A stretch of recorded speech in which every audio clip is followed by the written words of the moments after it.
Before we begin this session, don't forget to take advantage of the free resources available at practicingtheway.org.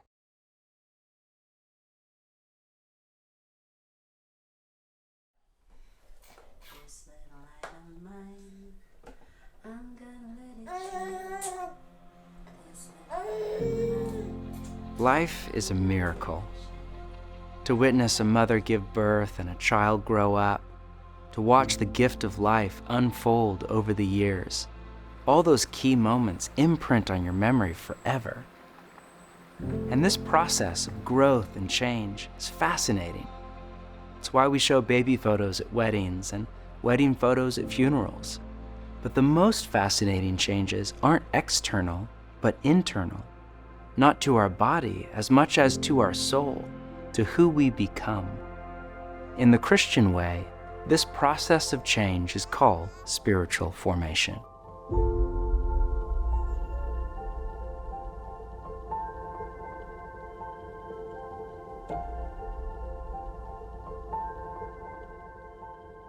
Last week, we covered the 3 goals of a disciple or apprentice of Jesus: to be with Jesus, to become like him, and to do as he did.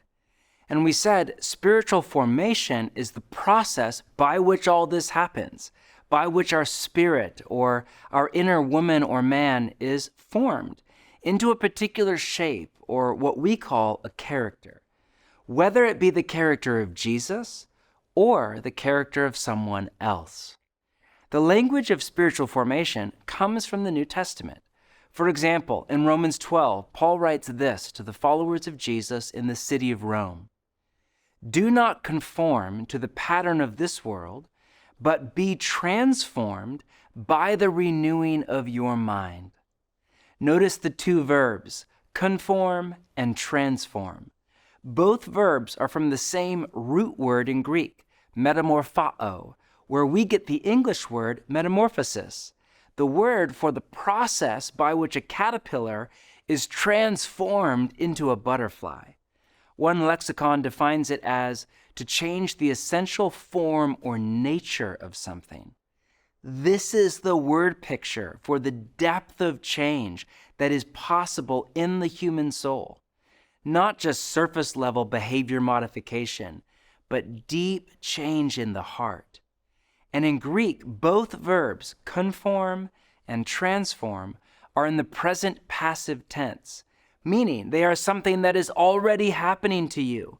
You are already being conformed to be more like the pattern of this world, or transformed to be more like Jesus. There is no option C, conformed or transformed.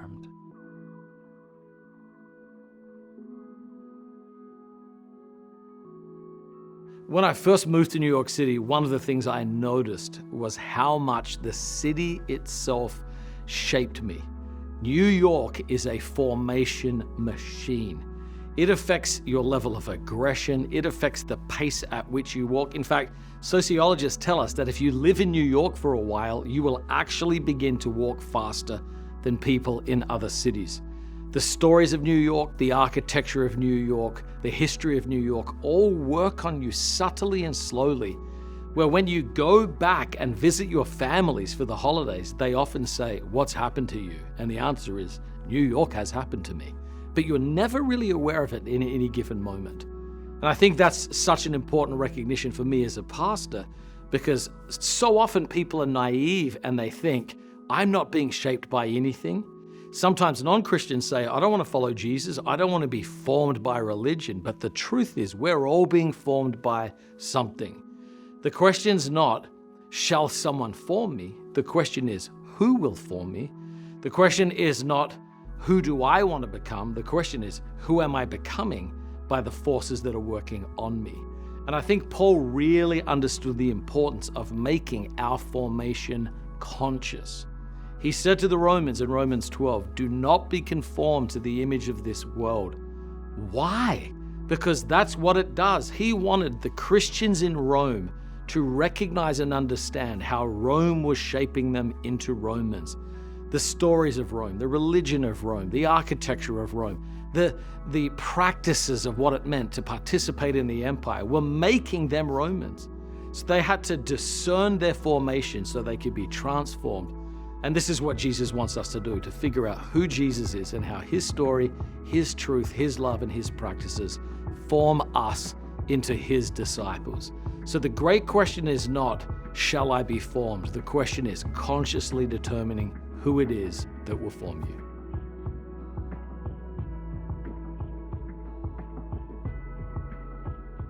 The first thing we need to understand about spiritual formation is this. Spiritual formation isn't a Christian thing, it's a human thing. To be human is to change. We can't help it. Whether we are religious or not, we grow, evolve, go astray, come back to the path. I occasionally hear people say they are getting into spiritual formation, by which they usually mean they are reading good books and beginning to practice ancient spiritual disciplines like solitude and silence, or they are in therapy.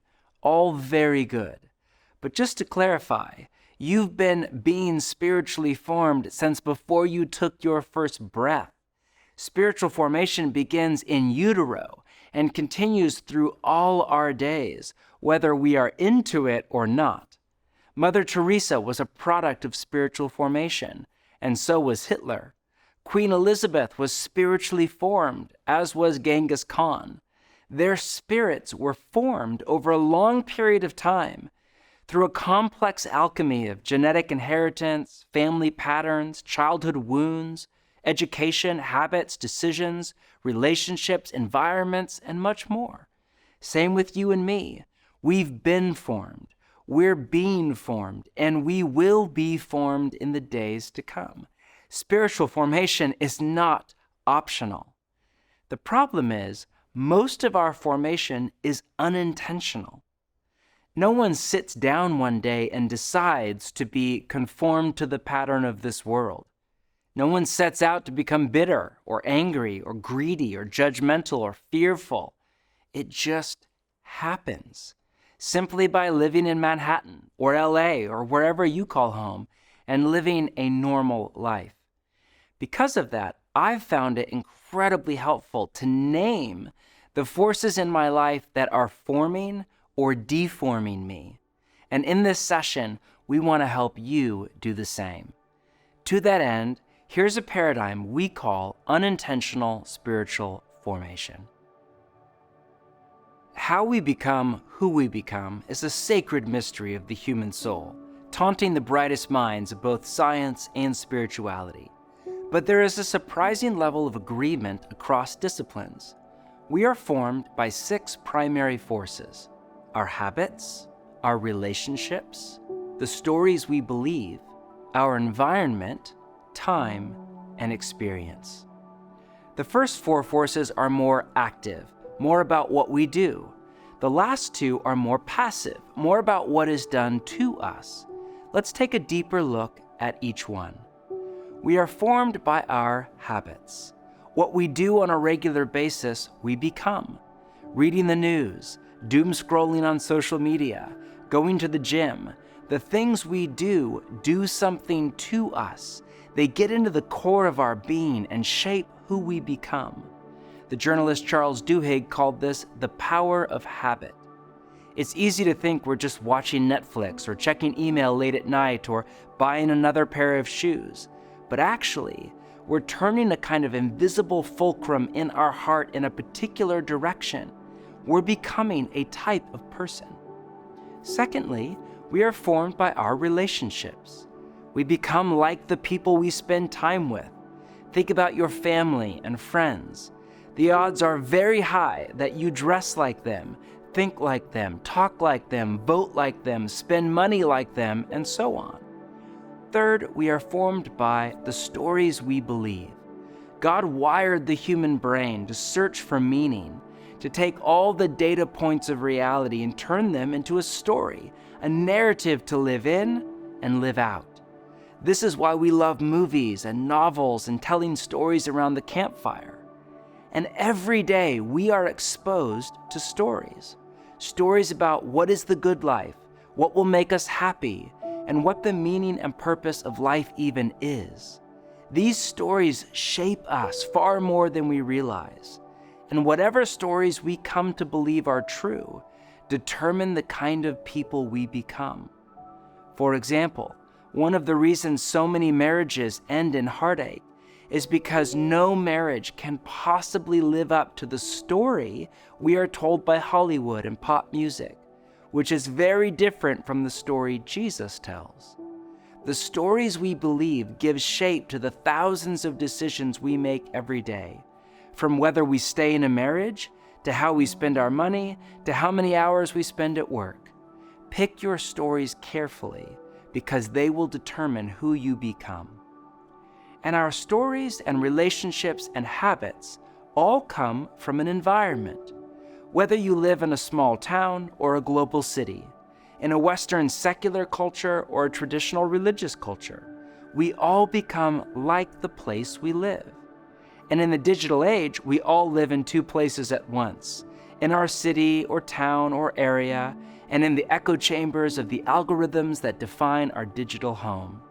This may be good, or it may be bad, but it is. You will become like your environment. These forces work on us slowly over time. They sneak up on us little by little and have a cumulative effect. We wake up one day and realize we've changed. And through experience, we are deeply shaped not just by what we do, but by what is done to us. Nowhere is this more true than in our family of origin and our childhood, but it's also true of our whole lives. Do we go to college or drop out of high school? Get our dream job or file for bankruptcy? Get married, get divorced, or stay single? Our experiences deeply shape who we become. In summary, we are formed by our habits, relationships, the stories we believe, and our environment. And this happens over time and through experience. We call this paradigm unintentional spiritual formation because it's a synopsis of how we are formed with no intentionality, just by waking up in the morning and going about our day. The question isn't, are you becoming someone? It's, who or what are you becoming? When I reflect on this paradigm, I find it both sobering and hopeful. Let me guide you in a short reflection exercise. Close your eyes for just a moment. Take a few deep, slow breaths. Ask God to direct your mind. Now, imagine yourself at 70 or 80 or 90. What kind of person do you see? Ask yourself, who am I becoming?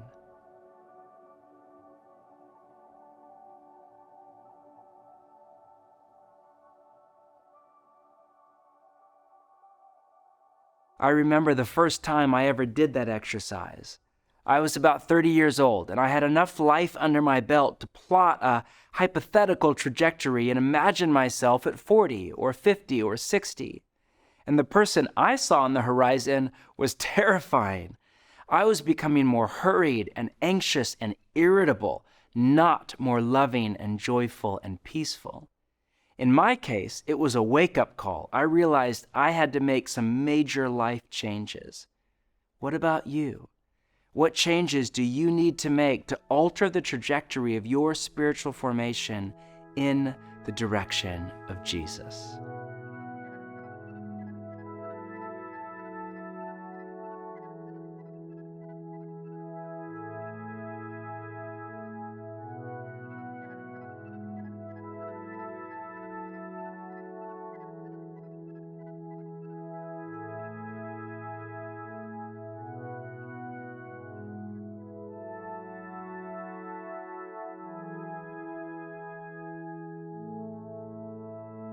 Thank you for listening. Now it's time to process this truth about spiritual formation together. You may be feeling a number of emotions as you realize you're becoming a person, and that all sorts of forces in your life, from your morning routine to your friend group to your social media feed are deforming you more than forming you? Let's process this together. Circle up in groups of 3 to 5 people and talk through the following questions. The first, what habits do you keep in your daily and weekly life, and how might they be shaping you? This may be as simple as what you do after you wake up, what activities fill up your free time, or as complex as how you respond internally and externally to interruptions in your day. Second, who are the most important people in your life? And what do those relationships look like? Third, as you reflect on your own journey, what stories have shaped the way you view the world, and where do these stories originate? These stories could be, what's your version of a good life? What should you spend your money on? How should you interact with your family? And fourth, did God reveal anything new to you in this session that you want to say more about? Take a few minutes and discuss.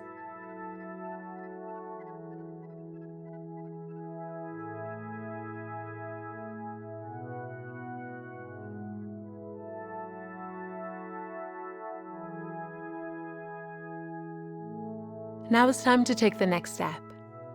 For those of you reading the Practice in the Way book alongside the course, this week we're reading part 2. And as we said in the last session, each week we'll offer a spiritual exercise for you to move forward in your discipleship to Jesus.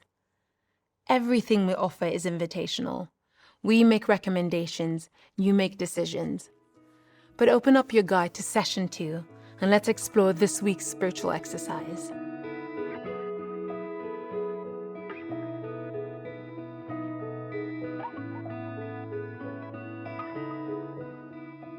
Our exercise for this coming week is to conduct a formation audit. For me, going through this formation audit has been a powerful and illuminating experience. Perfectly going through an exercise like this can help us become more self-aware and set the stage for our growth toward wholeness, for our becoming more like Jesus. In this exercise, we take an inventory of all the forces that are currently forming us. To help you with your audit, we have created a template for you to work through, which you can find in your guide in the On Your Own section for Session 2. In this audit, we work through each of the 6 forces that form us: the stories we believe, our habits, our relationships, our environment, our time and experiences. The first step is to write out your morning routine, your workday, your evening habits, your eating and sleeping patterns. You then write about your various relationships and your family history. The next step, which requires more reflection, is to identify how these patterns and relationships are forming you.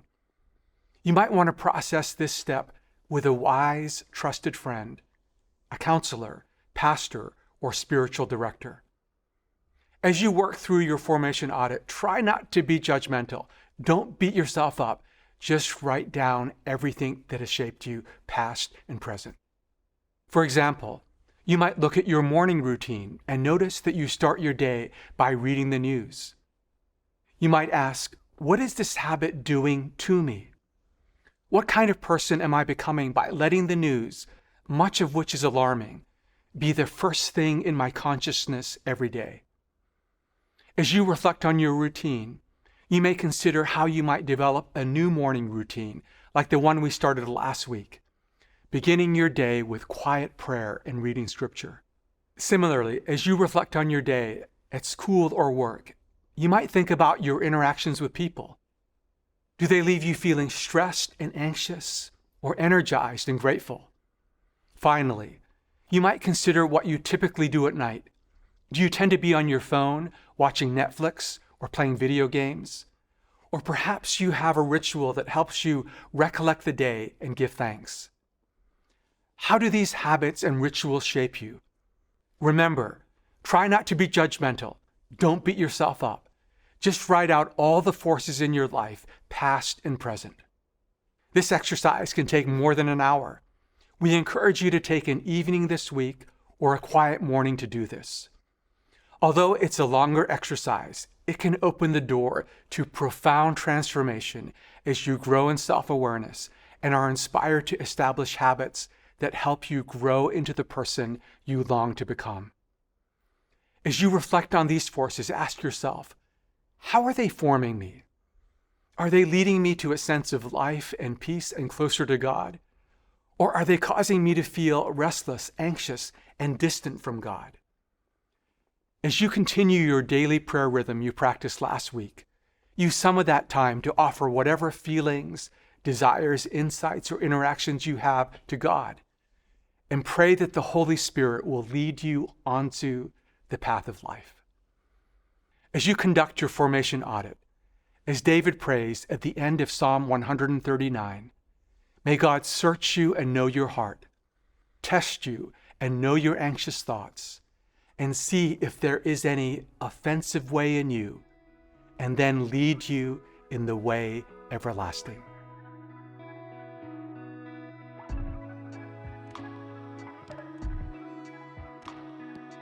Let's review what we've covered in session 2.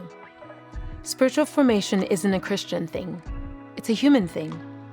We're formed by a complex web of forces, but especially by our habits, our relationships, the stories we believe, and our environment.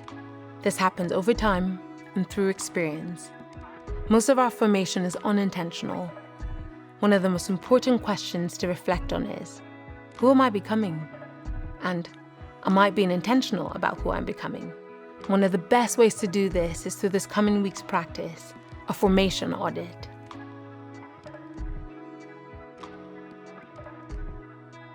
The philosopher Dallas Willard used to say, the main thing God gets out of our life is the person we become.